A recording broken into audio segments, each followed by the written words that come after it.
So we've been looking at inverse trigonometric functions and evaluating our inverse trigonometric functions. So I just want us to recall again that a function and its inverse, they kind of undo itself. So if we had f of f inverse of x,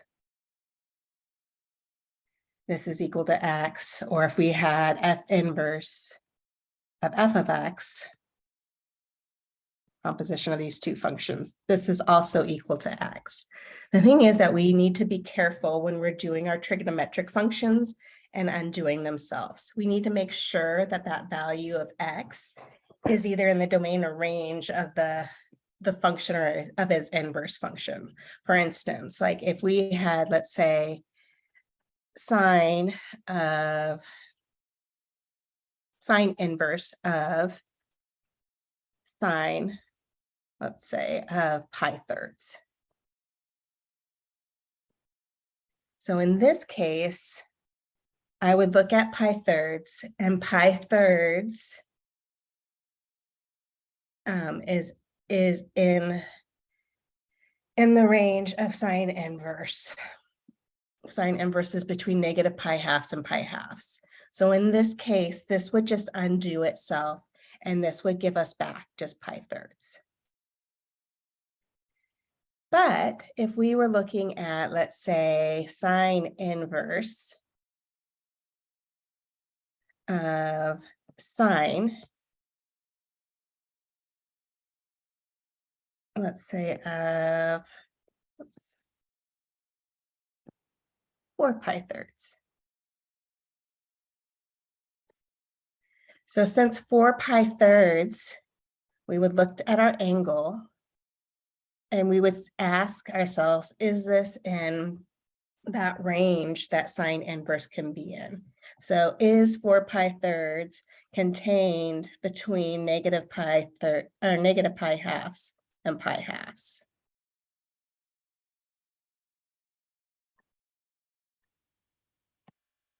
And it's not. 4 pi thirds is not contained between negative pi halves and pi halves. And so 4 pi thirds, we can see that this is contained in our third quadrant. So we need to come up with an angle that would fall in between negative pi halves and pi halves. That would give us the exact same value of sine of 4 pi thirds. And so if we graphed 4 pi thirds, right, that angle, that would get us to about right here. So determine what your reference angle is. And so 4 pi thirds, our reference angle, that reference angle is that angle that would get us up to the acute angle that would get us up to the x-axis. And so this angle here is pi thirds. I'm in that third quadrant, and knowing that sine is negative in that third quadrant, I need a value that's going to get me sine of that angle that would get me negative. Is the same thing as sine of pi thirds. And so, and we need it to be between negative pi halves and pi halves. And so we know that sine is also negative in that fourth quadrant. So if we choose this right here, this is also pi thirds. And so we could say that sine of 4 pi thirds is the same thing as sine of negative pi thirds.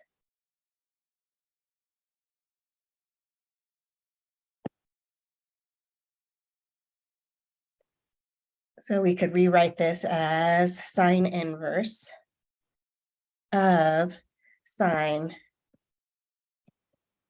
of negative pi thirds. And this would undo itself, and this would now give me negative pi thirds.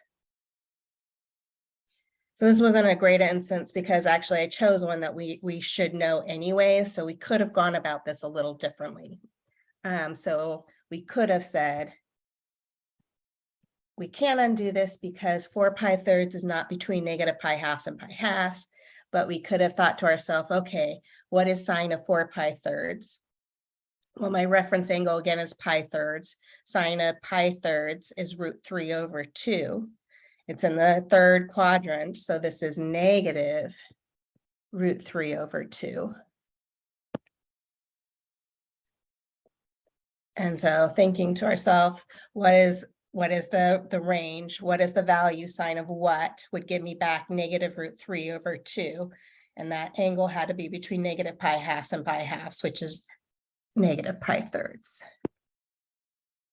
Okay, so that maybe that wasn't the best example at first because this was one that we could evaluate. But let's look at a different one,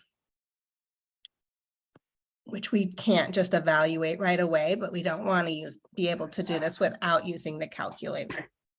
So for example, let's say we had sine inverse of sine of 7 pi tenths. Okay, so 7 pi tenths, we would see if that was in between negative pi halves and pi halves. This is not contained, that funky E is meaning containing in the set, not contained, so slash through it between negative pi halves and pi halves. So we need to do some manipulation here to put it in, so this range, that angle. So if we looked at 7 pi tenths, think about which quadrant 7 pi tenths is contained in. Well, I noticed that my denominator is 10. And my numerator, that 7 is smaller than 10, but it's bigger than what this would have been if 5 is a half of 10, but it's bigger than 5. So I know that this is contained in quadrant 2.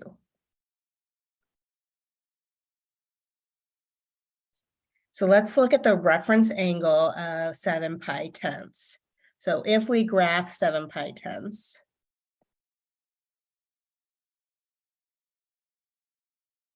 I'm just estimating. So let's say that 7 pi tenths is right here.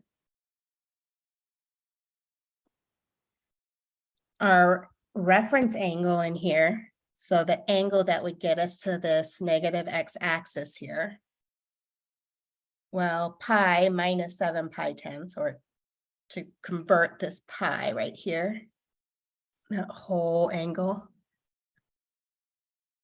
minus that 7 pi tenths, so 10 pi tenths minus 7 pi tenths is 3 pi tenths. So my reference angle there is 3 pi tenths. So we need to think about where our reference angle would fall, 3 pi tenths, to give us back sine of that value. Sine is positive in the second quadrant. So we know that we need that reference angle, or that angle, to be in the first quadrant, because sine is positive in the first and second quadrant, and we want it to be between negative pi halves and pi halves. And so this would be equivalent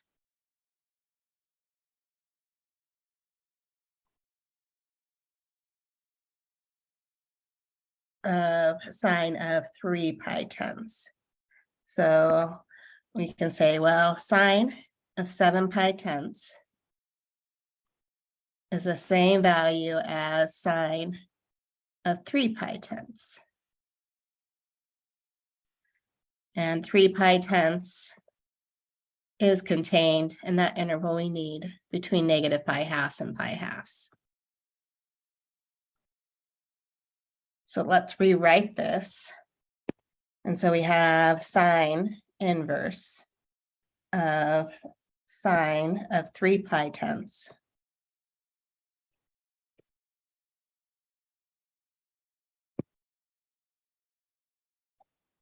And so now we have sine inverse of sine. 3 pi tenths is in the correct range between negative pi halves and pi halves. So we can use the rule of a function and its inverse when we're taking the composition of each other, and we can say, well, this is just equal to 3 pi tenths.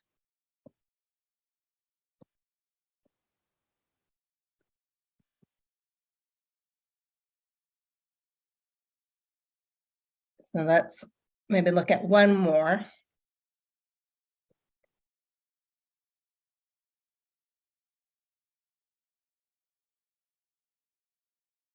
So let's say we had cosine inverse of cosine of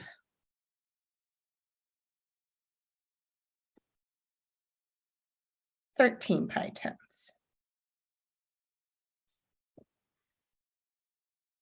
So I know the range of my inverse function for cosine is between 0 and pi. So if 13 pi tenths fell within that interval between 0 and pi, we could just undo itself and just give us back that angle.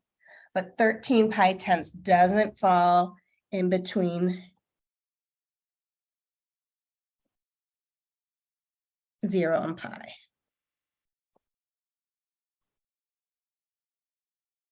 So draw your angle.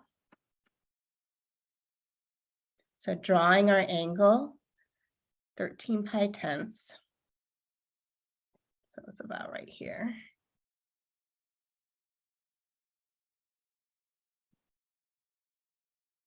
We want this angle, this reference angle that would get us up to this x-axis. And so we know that that horizontal angle from standard position from the positive x-axis to the negative x-axis is pi. And so to get this angle in here, we're taking our 13 pi tenths minus this pi. And I'm just going to write that pi as, get a common denominator as 10 pi tenths. So 13 pi tenths minus 10 pi tenths is 3 pi tenths. So determine what your sign would be in this third quadrant. So cosine in the third quadrant is negative. So I know I need to get an equivalent value or angle that would give me the same thing as cosine of 13 pi tenths, but is falling between 0 and pi. So since my value would be negative, I know cosine is also negative in this second quadrant. So I know I need this 3 pi tenths over here in this second quadrant to be my reference angle. And so if we figure out what that angle is now, let me just erase that. Well, we kind of just did it before, but this is pi, right? And so we're going to look at pi or 10 pi tenths minus our reference angle 3 pi tenths, which would give us 7 pi tenths. So we just made it that 7 pi tenths, that angle is in the range of our cosine inverse function, which is between 0 and pi. So we can rewrite this. We're saying that cosine of 13 pi tenths is the same thing as cosine of 7 pi tenths. So let's go back and rewrite that cosine of 13 pi tenths. And so we have cosine inverse of cosine of 7 pi tenths. 7 pi tenths again is in our range of 0 to pi. So cosine inverse of cosine undoes itself, giving us back 7 pi tenths.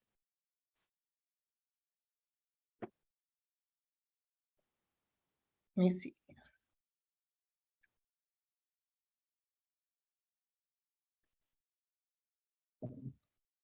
So looking at the following tangent inverse of tangent of 2 pi thirds, looking at this angle of 2 pi thirds, well, first think about tangent inverse, that range. That range of tangent inverse has to be between negative pi halves and pi halves. And so 2 pi thirds, I notice, is not between negative pi halves and pi halves. And so we could do what we had just done, but tangent of 2 pi thirds is one that we should know or be able to figure out. And so we don't have to go that route that we just did. We can just kind of think about this. Just good practice. So 2 pi thirds, that's getting me in the second quadrant, which is about here. My reference angle right here is pi thirds. So tangent of pi thirds, or tangent of 60 degrees, that one is √3. Think about it though, is tangent of pi thirds, we're in the second quadrant, is that going to be negative or positive?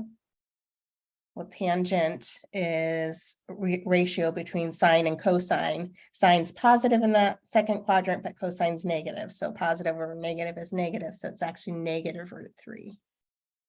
Now thinking to yourself, well, we just said pi thirds. Which quadrant? Because tangent inverse, our answer has to be between negative pi halves and pi halves. And so tangent is negative in that fourth quadrant, but we would write it as negative pi thirds.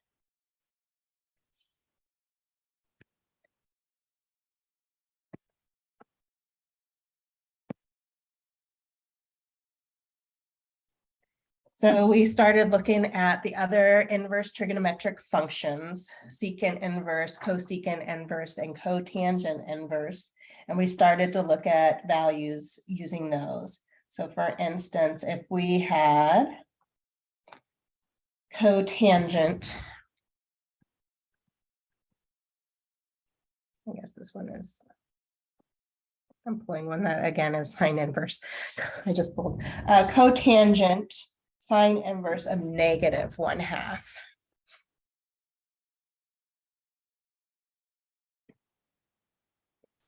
Okay, so I know that the range of my inverse function, the value, that output that we're going to get, is between negative pi halves and pi halves. And so I have to think to myself, sine of what is positive 1/2? Well, sine of 30 degrees, or pi 6, is positive 1/2. And I want it to be negative 1/2. So that would have to fall in that fourth quadrant, but we would write it with a negative angle. So this would be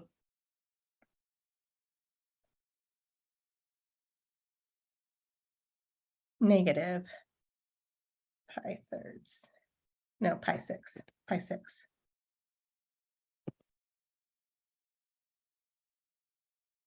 And so we could rewrite this as cotangent of negative pi 6.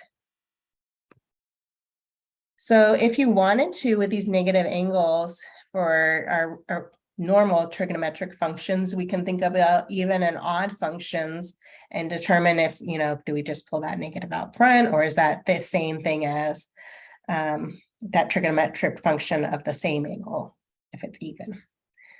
This is an odd function, so I could technically pull the negative out front and say, well, this is then the same thing as a negative cotangent of pi 6.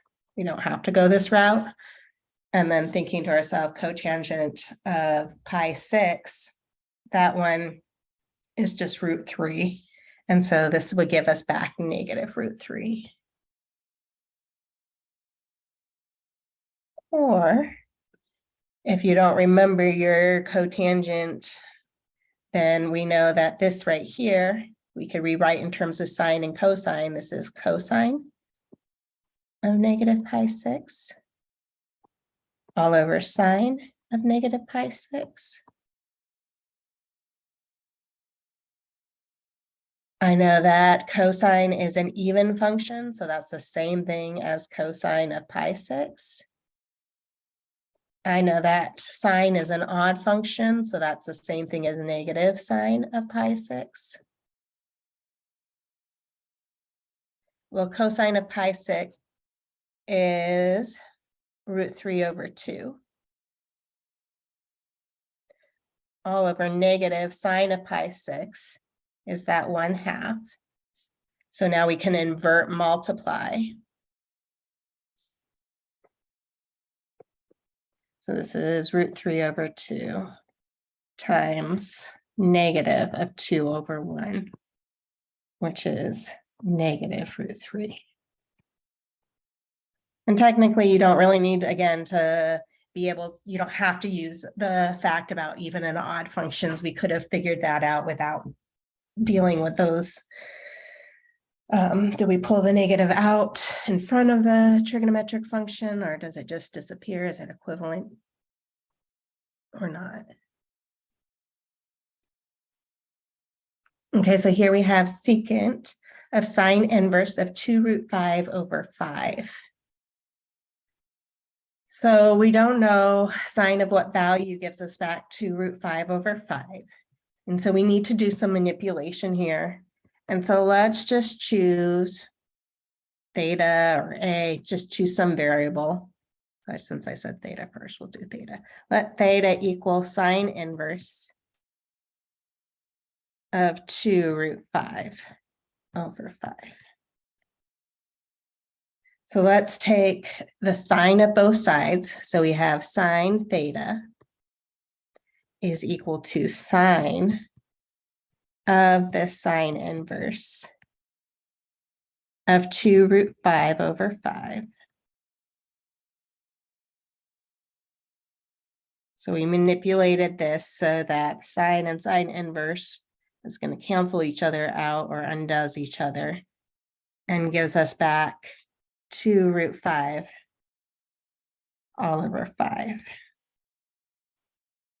So let's use the fact of our triangles that we did at the beginning of the semester. So if this is theta, I know that sine theta is opposite over a hypotenuse. So my numerator is the opposite from theta. So opposite of theta is 2√5 over our hypotenuse, which is 5. So we want to try to find this value here. Let's just call it x. And so using that Pythagorean theorem, we know that we have 5 squared is equal to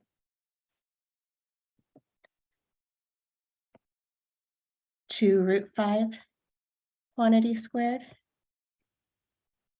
plus x squared. So 5 squared is 25 is equal to 2√5 times 2√5. Well, we can just square each piece because it's multiplication strictly in between. So 2 squared is 4 times √5 squared, which is 5 plus x squared. So we have 25 equals 20 plus x squared. Isolate x squared, subtracting 20, we get 5 is equal to x squared.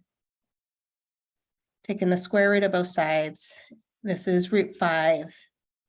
I'm going to ignore the negative because this is distance. I know that my sine inverse of a positive number. So I know that I'm in quadrant 1 because between negative pi halves and pi halves, sine is positive in quadrant 1. And so we need to know that when we're thinking about this. So let's just say here that theta is contained in quadrant 1.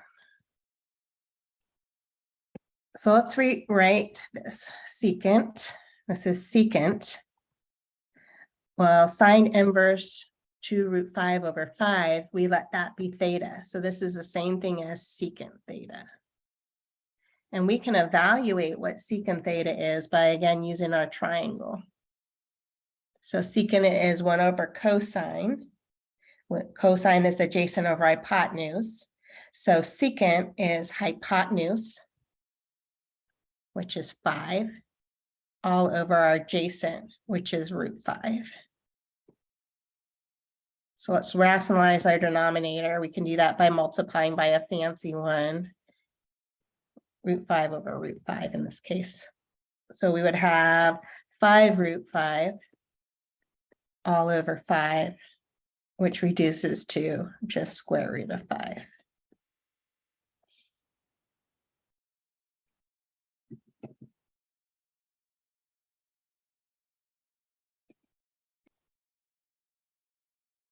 Okay, so looking at our next example, we have write the trigonometric expression as an algebraic expression of u.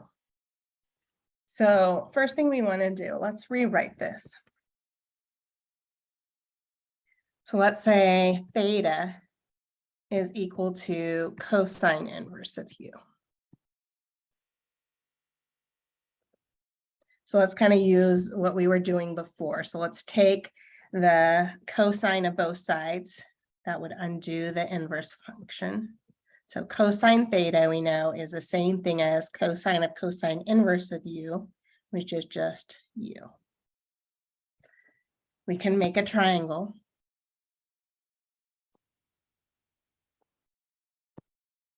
So if theta is here, let's write this as a quotient. So we can think of this as u over 1. And cosine is adjacent over hypotenuse.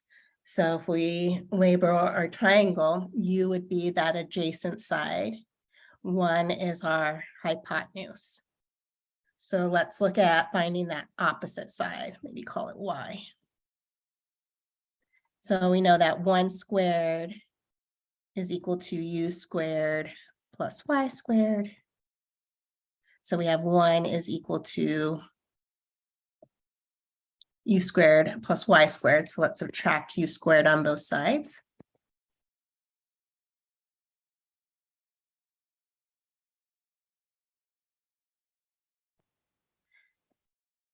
So y is equal to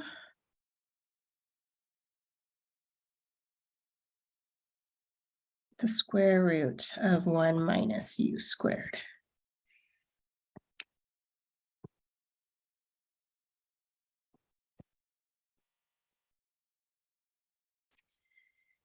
So rewriting this, well, we had let theta equal cosine inverse of u. So let's rewrite cosine theta of u. That's the same thing as sine theta. And now we can use our triangle. Sine theta, well, sine is opposite.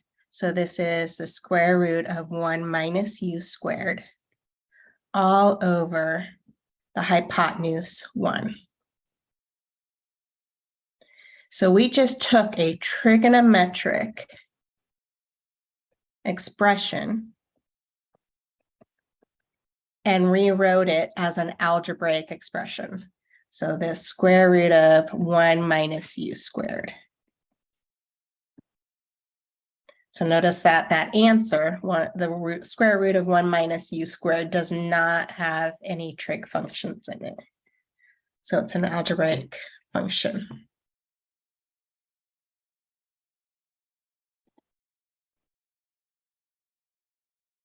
Okay, so same idea. We want to rewrite this trigonometric expression, tangent of cotangent inverse of u, in terms of an algebraic expression with u. And so let's choose theta to equal this cotangent inverse of u. Let's take cotangent of both sides. So we get cotangent theta is equal to cotangent inverse of u, which undoes itself, leaving us with u. We can write this as a quotient as u over 1. We're going to make our triangle.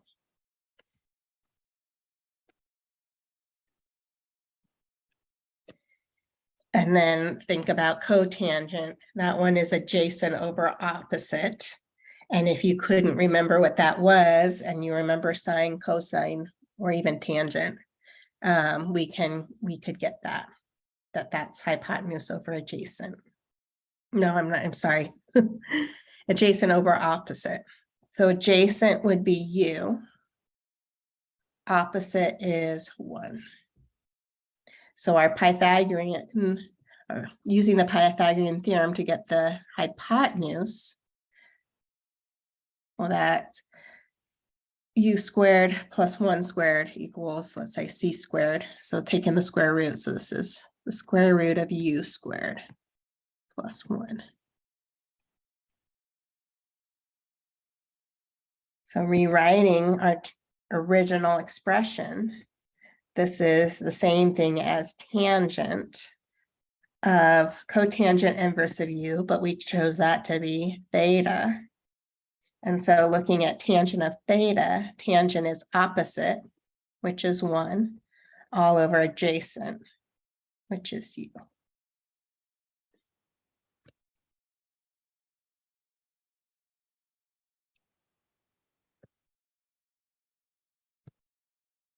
Okay, so one other type that you'll see in the homework. Let me pull some up. So the next example, we have f of x is equal to sine x, g of x is equal to cosine of x. And we want to find that exact value of the composite function f of g inverse of 5 over 13.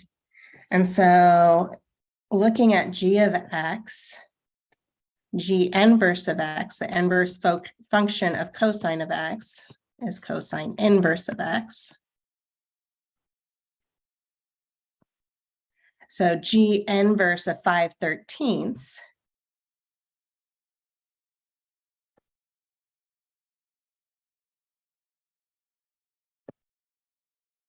is equal to cosine inverse of 5/13.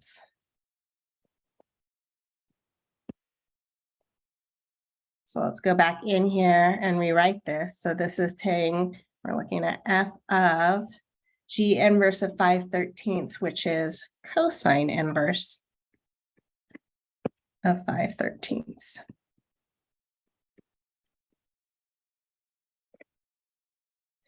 But f of x is sine of x. So that's telling me to take that cosine inverse of 5/13 and plug it in wherever I see an x and f of x. And so this is the same thing as sine of this cosine inverse of 5 over 13.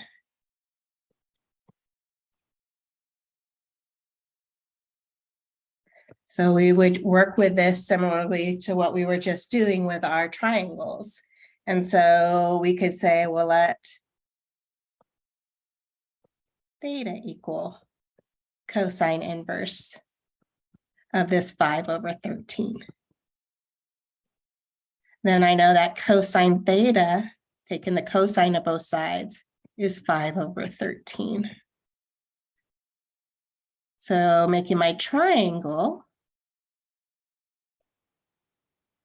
So adjacent over hypotenuse is for cosine. So adjacent is 5, hypotenuse is 13, and we need to find that opposite side. And so I know the opposite side is equal to the square root of the hypotenuse squared, 13 squared, minus my adjacent side squared. So 169 minus 25. So the square root of 144, which is 12.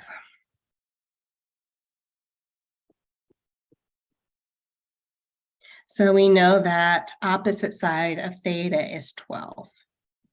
And so we're looking at sine of theta. Sine of theta, sine is opposite. So opposite we just found to be 12 over the hypotenuse, which is we just found, or we know is 13. And so our answer is 12 over 13.